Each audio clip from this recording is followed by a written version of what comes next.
Episode 9 on the way to Mars space, swimming performance Archangels visit. In the meeting room of the spacecraft, 3 people are discussing the next space swimming performance. Today I will go out of the cabin. I have many experiences in going out of the cabin. You two should follow my instructions.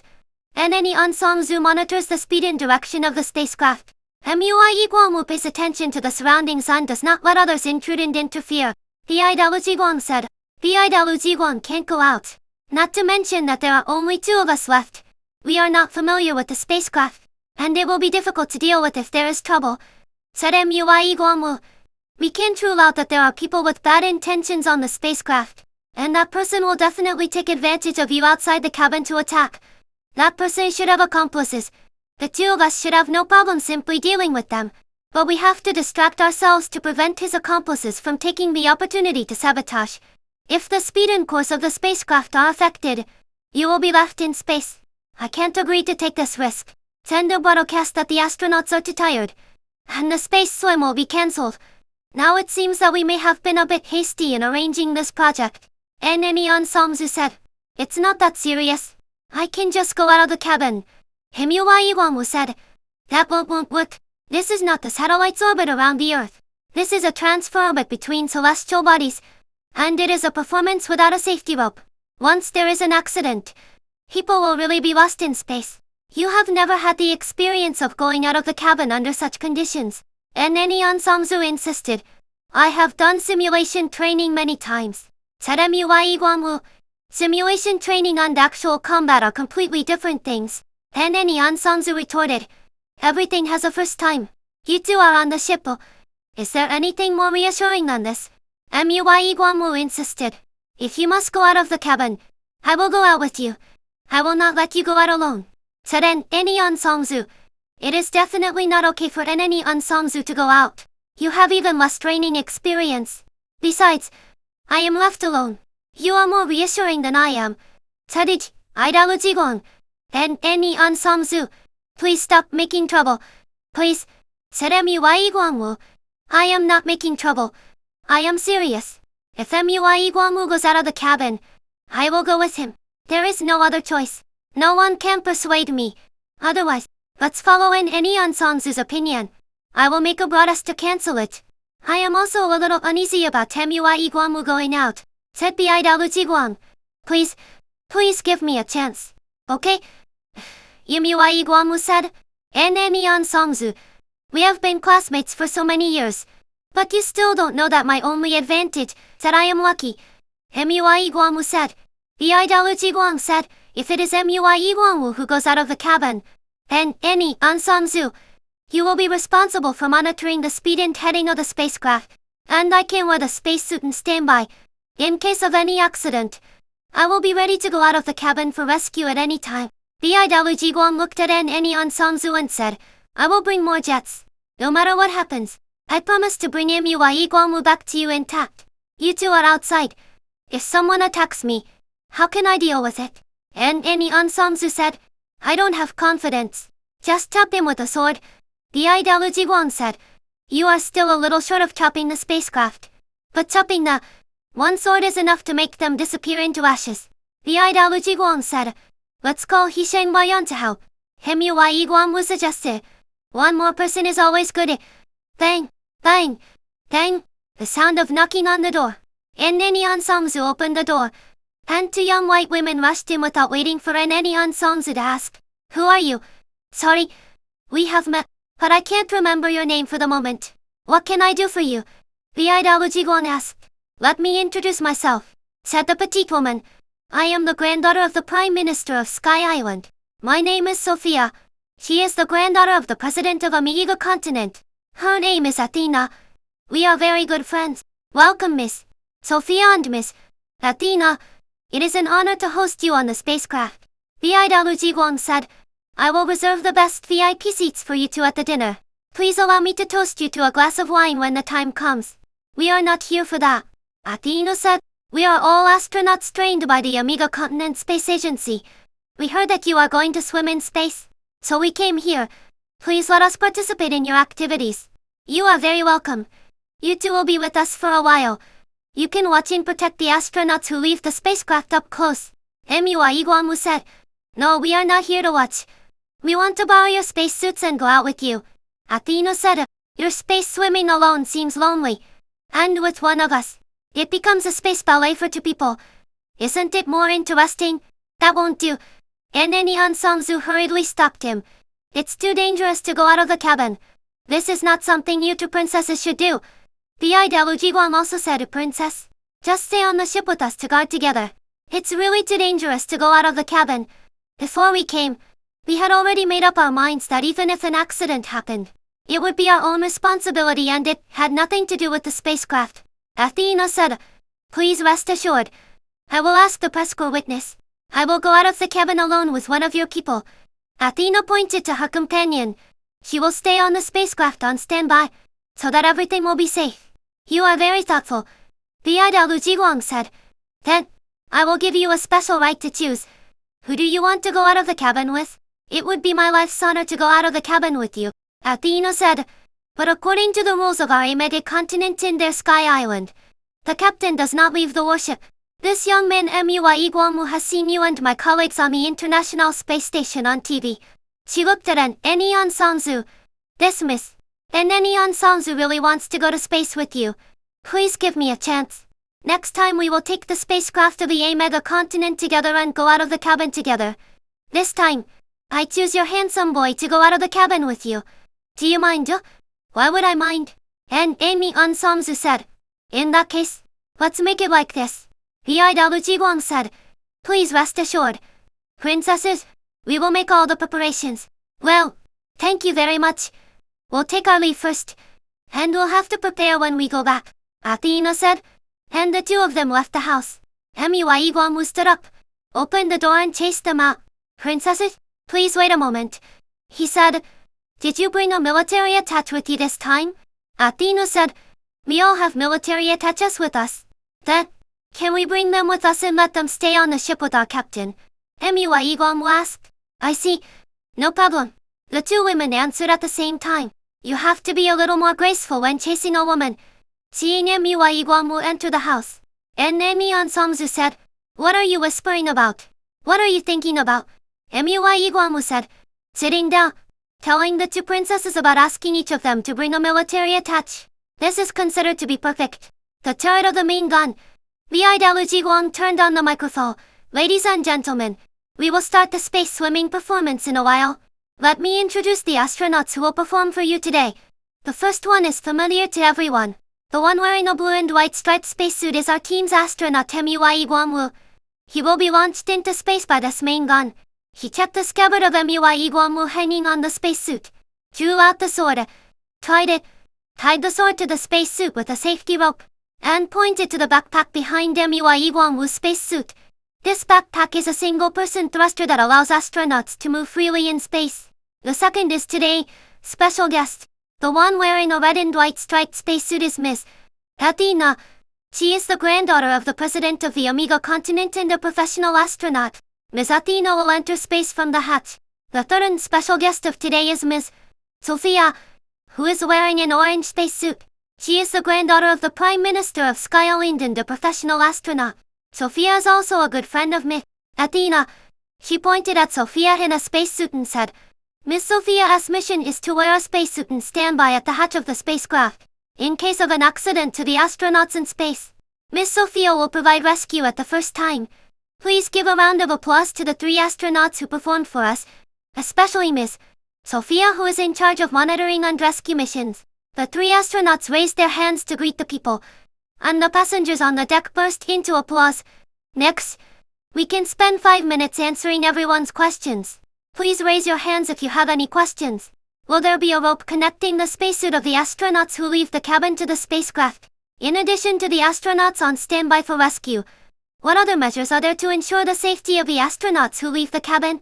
Bidalu Jiguang replied, Generally, extravehicular operations require a safety rope, but today's performance will not use a safety rope.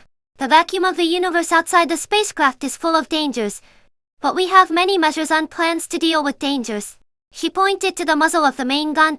Our main gun can launch oxygen, propellant, or other necessary supplies to astronauts, and even send a lifeboat that can accommodate two people. If the astronauts cannot return to the spacecraft on their own, the main gun can launch a fishing net to catch the astronauts. So, please rest assured about the safety of the astronauts. Next, please watch the pilot's extravocal performance. The LaoDi broadcast, and any songs who operated the switches, buttons and mouse on the control panel of the main gun according to the LaoDi's instructions. The barrel of the main gun was opened, and the seat appeared inside. MUI Guanwu, wearing a spacesuit, sat in the seat and the barrel was closed. The LaoDi pressed a button, and MUI Guanwu was pushed forward into the barrel of the two air seal partitions. In the middle, the front partition opened and the rear partition closed, and the compressed gas pushed him out of the spacecraft. In space, MUI Guanwu moved his limbs, then reached out and pulled out the sword. The people on the spacecraft saw that MUI Guanwu tried to complete a sword dance performance, but the restrictions of the spacesuit made his movements very slow and small, looking like a clumsy bear. When MUI Guanwu swung the sword down with force, his body rotated in the opposite direction. Obviously, he had not adapted yet, and it looked a little funny, which made people laugh. Please look to the left of the bow, the LaoDi said on the radio. Ms. Athena is ready at the hatch and will leave the cabin soon. She will appear on the left side of the bow. People saw Athena, wearing a red and white striped spacesuit, slowly rolling and appearing in the space in front of the left side of the spacecraft. After trying to stretch her limbs, turn her head to the side, bend her whole body and lean back, she turned on the thruster jet and tried to adjust her posture. Soon, Athena stopped rolling, and the thruster allowed her to slowly move towards MUI Guanwu. She tried to stand upright or curl up, and rotate herself in different postures. Slowly, she was also able to move around MUI Guanwu like a satellite at the same time. MUI Guanwu was also slowly trying out the jet effect of the thruster. Slowly, he controlled the jet, rotating with the long axis of his body as the axis, and rolling with his legs as the center. Sometimes, a short jet would push himself straight out of the circle drawn by Athena, then slow down, propel himself in the opposite direction, and return to the center of the circle. After more than 10 minutes, they had adapted to the jet propulsion, and their range of activities had expanded to 200 or 300 meters. They either walked towards each other, and then pushed each other's spacesuits with their hands, performing the reaction for pushing each other away, or the two people circled each other, drawing a large circular trajectory. 20 minutes later, they held hands and tried to do difficult movements. They posed in the shape of two large characters connected together, and through the coordinated control of the jet engine by the two people, the shape was made to roll sideways, roll forward and backward, or move horizontally. Soon, the action of simulating the parachuting shape falling from a high altitude was also completed.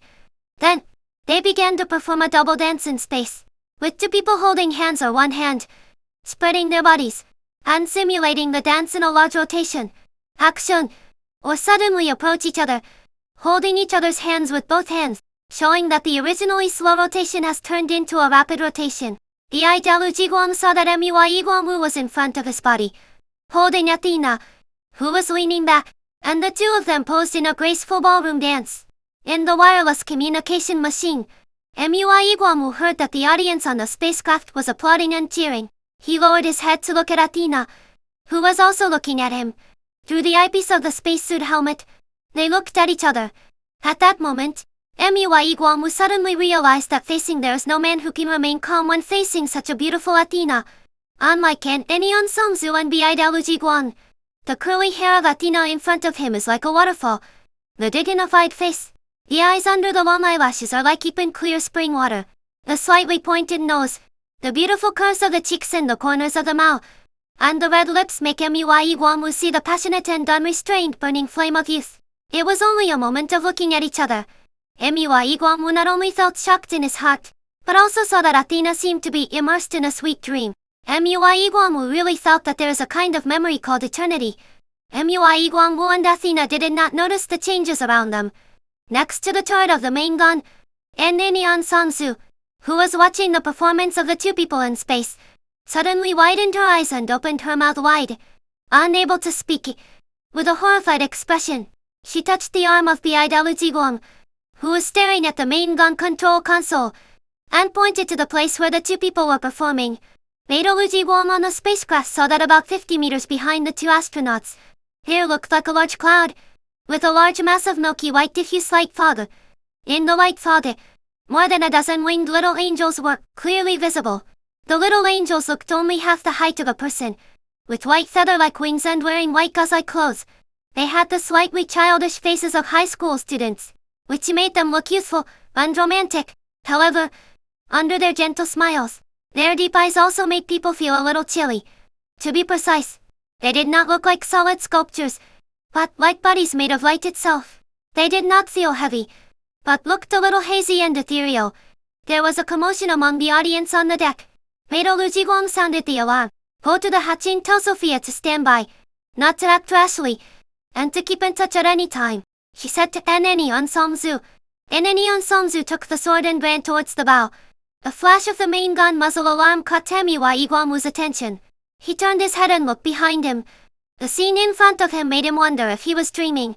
There was nothing just now. How could it appear out of thin air? While thinking, he slightly adjusted his posture, facing the back of his body to the angels. He held Athena tightly in front of him with his left hand, letting her face away from the little angels. He quietly drew out the 7-star sword with his right hand, and then said to Athena through the wireless intercom, "Don't move. Look behind me." Athena looked behind Tamiwa Iguamu. "Oh my god, what is that?" he said to the microphone in surprise. "Don't be nervous. Don't move. Pay attention to what they are going to do." Tamiwa Iguamu replied. From the large patch of light fog, it seemed that a gust of wind blew over, and then turned into a whirlwind with a faint mist surrounding them. The little angels spread their wings and flew in the whirlwind. The two of them were surrounded in the middle, and the route back to the spacecraft was also separated. In the large patch of light fog, a hazy shadow appeared vaguely, and slowly became clearer and clearer. Tamiwa Iguamu and Athena, who were closest, didn't see clearly whether it was a hidden thing that appeared or a condensation of light fog. What appeared in the light fog was a white archangel with wings on her back. Her height was more than twice that of Tamiwa Iguamu. "Another big one has come," Athena said. Tamiwa Iguamu was also staring at the archangel. She was empty-handed, and her face was like a statue of a beautiful girl. In the looming fluorescence, she looked extremely holy, but her clear and bottomless and tightly closed mouth also made people feel a chill. Those little angels flew back to the light fog one by one, in front of the archangel. Suddenly, the archangel stretched out a hand and waved it, and then flapped its two wings. Tamiwa Iguamu only felt a great force pulling Athena out and flying straight in front of the archangel. The archangel dropped his hand, and Athena's body was grabbed by the surrounding little angels and could not move. Tamiwa Iguamu held a 7-star sword and flew into the large light fog. He held the sword diagonally in front of him and stared at the archangel, who was expressionless but did not move. Tamiwa Iguamu saw that Athena was firmly controlled by the little angels, but they didn't seem to hurt Athena, at least for now. He was anxiously thinking about countermeasures. In the vacuum, in the spacesuit, he had no way to ask the archangel questions. He couldn't judge whether the archangel was going to harm them, but he was worried that the archangel and the little angels would suddenly disappear with Athena just like they suddenly arrived. In the light mist, Tamiwa Iguamu was only a dozen meters away from the archangel. He quietly adjusted the gas jet of the engine to let it rise above the heads of the little angels, and then turned on the jet of the forward propulsion engine and rushed towards the archangel with a sword. Tamiwa Iguamu came to the archangel. The archangel was less than 2 meters away from him. He clearly saw his eyelashes, the little angels and Athena under him. He estimated the distance, swung the sword with his right hand to cut the space in front of the archangel's body, and grabbed Athena's hand that was stretched upward with his left hand. Just as he was about to use his right hand holding the sword to open the engine, and drag Athena out, the archangel flapped his wings. Tamiwa Iguamu only felt a huge force pushing him back, and his hand holding Athena slipped away. When he adjusted the gas jet and stopped himself, he saw that he was back to the original place. On the spaceship, Sophia had been called back to the main gun turret. "Sophia, you stay here," the idol Jigong said. "Eneni Onsongzu and I have swords in our hands. Let's go out. You aim at the archangel with the main gun and shoot me out first, and I'll try to take the opportunity to rescue Athena." Eneni Onsongzu said to be idol Jigong. Idol Jigong said, "Okay. If you don't succeed, I will go out from the hatch later. If you succeed, I will launch the fishing net to catch Athena first. Remember, Don't use the original power of the sword. And don't really cut the angel with the sword. Just feint the sword. This Archangel, the original power should not be her opponent. She doesn't seem to have much malice. Just save people first. And then Yeon Songsu felt the powerful thrust of the cannon airflow. And when she got out of the muzzle, the seat separated and she flew straight towards the Archangel. Seeing that the Archangel was already in front of her, she waved her sword with her right hand and grabbed Athena with her left hand. The moment she touched Athena's hand, she saw the Archangel flap his wings, and she was pushed by a strong force and flew out of the white mist. And then Yeon Songsu adjusted the engine jet to stop herself. She waved to Mui Guangwu, and Mui Guangwu waved the sword in his hand at her. They saw Bidou Ziguang jumping out of the hatch at the bow with a sword in hand. The three of them swung their swords and approached the light fog, swinging their swords at the edge of the light fog, surrounding the Archangel and the others in the center. Just as they were about to rush in to grab Athena, Mui Guangwu pointed his sword at the bow, and they saw Sophia rolling out of the hatch at the bow with the western sword in hand. Seeing that Sophia had come to her side, Bidou Ziguang instructed Sophia to follow her in the microphone, instructed Mui Guangwu and then Yeon Songsu to adjust the engine jets, and when her sword fell as a signal, they rushed forward to grab people together. Just as the four people suddenly rushed out and came to the Archangel, the Archangel suddenly stepped forward and waved his hand, and Bidou Ziguang's body floated towards the Archangel like a fallen leaf. The Archangel flapped his wings, and the three people were pushed out of the light foggy. They saw that the Archangel grabbed Bidou Ziguang, who was wearing a spacesuit, and asked the little angel to hold her with his hands. The Archangel untied Bidou Ziguang's scabbard. The Archangel looked at the scabbard for a while, pulled out the sword, looked at it for a while, tested the blade of the sword with a feather, and then stretched out his fingers and played the sword like playing a piano. Mui Guangwu and Yeon Songsu felt something strange at the same time. Every time the Archangel played, the gems on the sword and the scabbard, and the gems on the scabbard and sword on his body, emitted a brilliant light. The blade of the sword emitted a lavender halo. The Archangel was playing with Bidou Ziguang's sword. Under the control of her hands, the sword flew up and down in front of Bidou Ziguang, who was lying flat. The Archangel finally stopped, put the sword back into the scabbard, and fixed the scabbard on the spacesuit. The three people watching outside the light fog finally breathed a sigh of relief. The Archangel seems to have no ill intentions, and Yeon Songsu said in the wireless communicator. However, the next moment almost frightened them to death. They saw that the Archangel grabbed the helmet of Kitara Rua's spacesuit, disassembled the helmet, and handed it to the little angel. But Kitara Rua seemed unconscious and did not move at all. What should I do? And Yeon Songsu shouted in the wireless communicator. Original power, come together. As they spoke, Mui Guangwu and Yeon Songsu and Sophia raised their swords and rushed towards the Archangel. On the deck of the spacecraft, people saw that just as Mui Guangwu and Yeon Songsu and Sophia rushed into the light fog with swords, and the moment they arrived in front of the Archangel flapped a pair of wings, and the three of them fell on the heads of the little angels like fallen leaves blown away by the wind. The little angels snatched the swords from their hands and inserted them into the sheaths of the swords. Some of them held the spacesuits, and some held the helmets of the spacesuits and twisted them. The spacesuits and helmets of Mui Guangwu and Yeon Songsu, Athena and Sophia were all removed. The people on the deck of the spacecraft vaguely saw the Archangel dancing in the light fog. Then, the light fog became thicker and thicker, and everything inside could not be seen. About 10 minutes later, the people on the deck of the spacecraft saw that the Archangel took the little angels away, and they flew farther and farther until they could not be seen.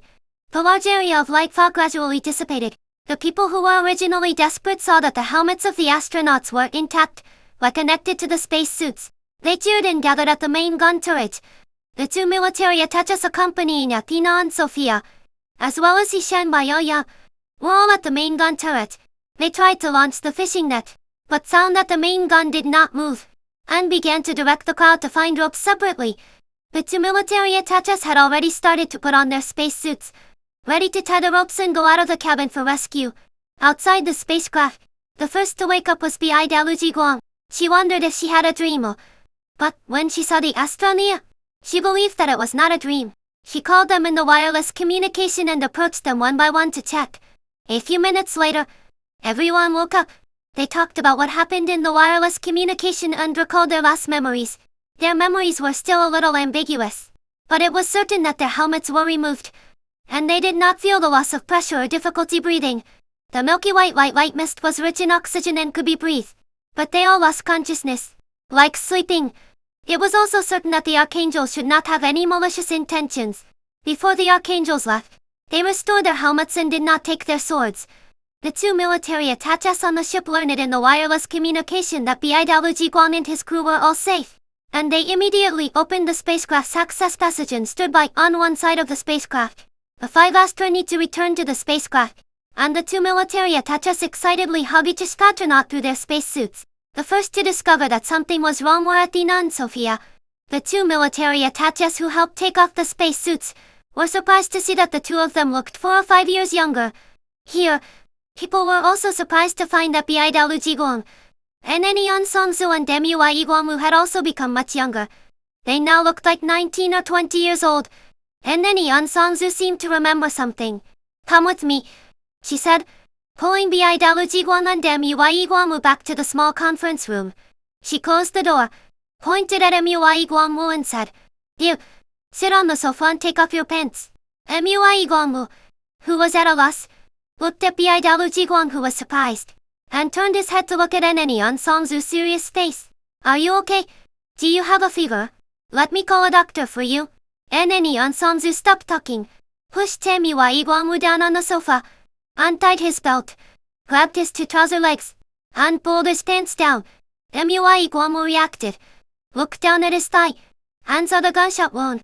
The skin was smooth and the marks of the gunshot wound disappeared without a trace. Songzu was also bending down to look at the gunshot wound of Mui. Mui suddenly stood up, and without paying attention to tidying up his pants first, he bent down and picked up Songzu and lifted her high. "You are so cute," he shouted. "What are you doing? Put me down." Hearing Songzu's protest, Mui seemed to wake up from a dream. He put Songzu down, and his eyes met LaoDi's. "I'm so sorry," he whispered, covering up his gaff, quickly pulled up his pants, turned around untidied his clothes. This little kid doesn't have to worry about the injury on his leg affecting space travel anymore. And Songzu said to LaoDi. LaoDi looked at the two embarrassed people and couldn't help laughing secretly. "Let's go to the control room and see that the sword was flicked by the big angel with his fingers. I hope there won't be any problems," Mui said. After he said that the two people remembered the sword. LaoDi and Songzu and Mui returned to the circular control console of the spacecraft. When the three of them pulled out their swords and put them on the control console, the 7-star gem inlaid on the sword and the gem on the control console emitted a brilliant light. "Who did you meet? After your 3 swords were synchronized with the spacecraft has the following abilities: time travel, visit the past, old, 20, 0 years ago, 3 travel, new, 2 billion years ago, 3 travel. In addition, your swords, the main gun of the spacecraft, the original force, have the following abilities on the timeline: time mechanics, tearing time. A sword cuts a 25-year-old man into an 80-year-old man. LaoDi's eyes see the future, the past, and the past. Although you have not yet obtained some other abilities, I hope your swordsmanship will improve day by day. Am I really not dreaming?" Songzu said. However, she found that not only her, but also Mui and LaoDi were stunned and stood there,